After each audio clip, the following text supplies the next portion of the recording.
মাল আসে কম, এই জন্য রেট বেশি। এখন মাল আসতেছে, এখন রেট কমতেছে। এমনি কোনো সিন্ডিকেট নাই। মাল যত আসবে তত রেট কমবো। ফার্মালারা যখন বেচবো, আমরা কিনবো, তখন রেট কম থাকবো। ফার্মালারা মাল দিব না, আমরা পাবো না, তখন রেট বেড়ে যাবো অটোমেটিক। রমজান আগেই বাড়াই ফেলায়, রমজান আসছে না, রমজানের আগমনের আগেই বাড়াই ফেলায়। এটা করে এখন কাজের কথা বলবো, ব্যবসায়ীরাই তো করে, এছাড়া আর কারা করবো? ব্যবসা ছাড়া তো আর কেউ করতে পারে না। এখন ছোটখাটো দোকানদারকে দূর দিয়ে তো লাভ নেই। মূল লোক বেশি সিন্ডিকেট করে বড় বড় দোকানে বাড়াই। এখন থেকে পাইকারি আনে, হেরা যেই দাম আনে ওই দামে একটু ব্যবসা নিয়ে ব্যস্ত হবে। রিক্সা ভাড়া আছে, লেবার খরচা আছে।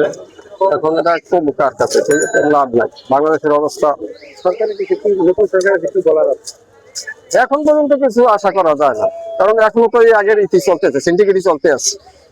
এখন পর্যন্ত নতুন কিছু বলা যায় না। সরকার সবাই আসছে, এখন দেখা যাক সামনে দিকে কি হয় পরিস্থিতি।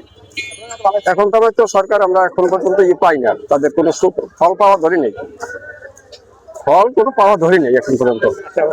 আশাবাদী এখন মনে হয় না বাংলাদেশে এরকম কিছু, কারণ যেরকম শুনি টনি এরকম বাংলাদেশে আশা করা 2000-এর মতো শহীদ হলো নতুন বাংলা। এখন এটা নিয়ে তো ঝামেলা চলতেছে, একদল মানতেছে একদল মানতেছে না। কেউ আছে ক্ষমতার লোভে আসছে, আর কেউ আছে জনগণের স্বার্থের জন্য। এখন ক্ষমতার লোভই বেশি, একই শক্তি বেশি, অবৈধ শক্তি বেশি এখন বর্তমানে। যেই ক্ষমতার লোক সেই হাত দেওয়া হয়েছে, এখন সারা যা করে ওই দিক মানিয়ে নিতে হবে জনগণের, আর কিছু করার নাই। নতুন বাংলাদেশে আমরা মুখ দেখবো না।